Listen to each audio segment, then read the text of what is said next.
Hello YouTube, it's me John Avenger once again, and welcome to the month of June. This is my second video of the month of June, and it's American Pride Month. So this whole month I'm going to be rocking anything that's got the word America in it, or USA, or whatever, anything referencing the United States of America. This is an American horror film that came out in 1997. I don't know if I reviewed this already, but it's a re-review if I did on this new channel.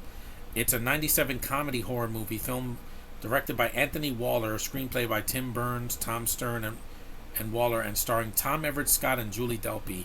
It's a sequel to John Landis's original American Werewolf in London. The film is an international co-production between the US, France, the Netherlands, and Luxembourg.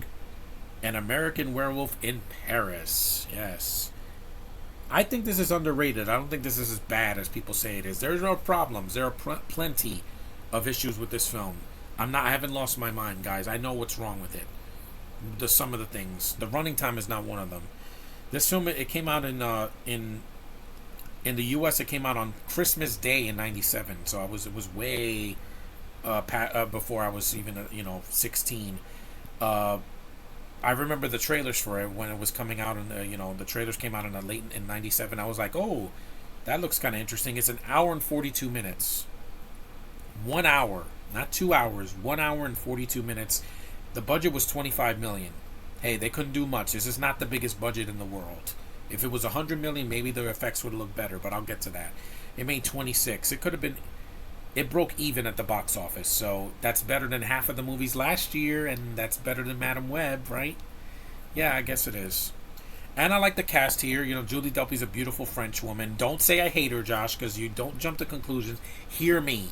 Hear me. Don't look at me. Hear me.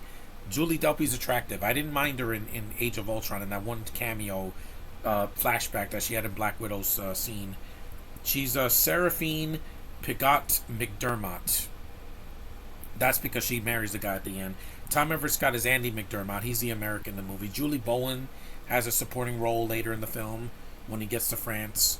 You got Phil Buckman as Chris. You have Vince Valouf as Brad. You have Pierre Casso as Claude, Tom Novembre as Inspector Leduc, Thierry Lermit as Thierry Pigot, Anthony Waller as a Metro driver, and Isabelle Constantini as Seraphine's mother. Yeah, there's a lot of foreigners in this movie. I get it. But it's an American-made movie with an American actor. And, yeah, the critical reception was not kind, guys. I know, but it's hard to go from the 80s when you had American Werewolf in London, one of the most beloved horror movies of that decade, to this one where it's R-rated just like the original, but it's not nearly the classic that one is. I just don't like the ending of that one. This one has a better ending, I'll say that. This got a 7%. It's not that bad. Markedly inferior to its cult classic predecessor in every way, An American Werewolf in Paris is felled by the silver bullet of clumsy storytelling and chintzy special effects. Yes, the effects are dated. It was '97. The CG was not big at the time. It was starting to get into the masses because of Jurassic Park and Terminator 2, but the effects are dated. When the humans turn into werewolves and it's CGI, yes, it looks like a PS1 game. I know that. I saw the movie single-handedly. I did like Julie Delpy. I think she's a beautiful, compelling, very short, she's a very subtle performance. It's not over the top or cartoonish. And and the thing is that I don't think that the effects don't take me out of the movie, because when the locations are practical, some of the gore is practical, some of the disembodied limbs are practical, the makeup effects, some of that is practical. Like I said, there's also real water, when they go near water, and like I said, it has some practical in it. It's just the CG is dated. I'll say that. But I'll say this: these effects still look better than the ones in Twilight, where the wolves are just human Native Americans that can shapeshift into a wolf. That's not a werewolf. Werewolves have to turn into a wolf by the stroke of night when the moon is full. That's the rules. And at least the werewolves don't talk psychically. I can say that. But I do like the film. It's got a fast pace. It doesn't take an hour to see a werewolf.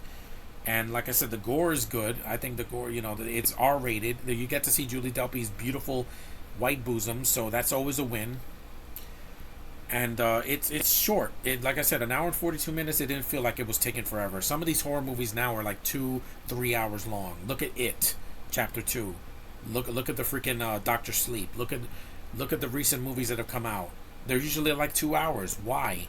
It's a horror movie. We want to go in and come out. Some of the comedy works, some of it doesn't. Like when he's chewing on a condom and he blows it like a balloon. I'm like, yeah, that's kind of dumb. But again, it was the 90s, guys. And that would be subtle compared to some things in American Pie. But I'll get to one of those later. But I think American Werewolf in Paris, if you've never seen it, it's on Peacock for free. So you can watch this. It's not horrible. If you don't like it, I get why. Some people are not a fan of this movie. I know this guy, what was it, Cody Leach, he's a good guy on YouTube. He reviewed it a while back, and I do like what it said. I think it's underrated. It's not horrible. It is not horrible. The effects are dated.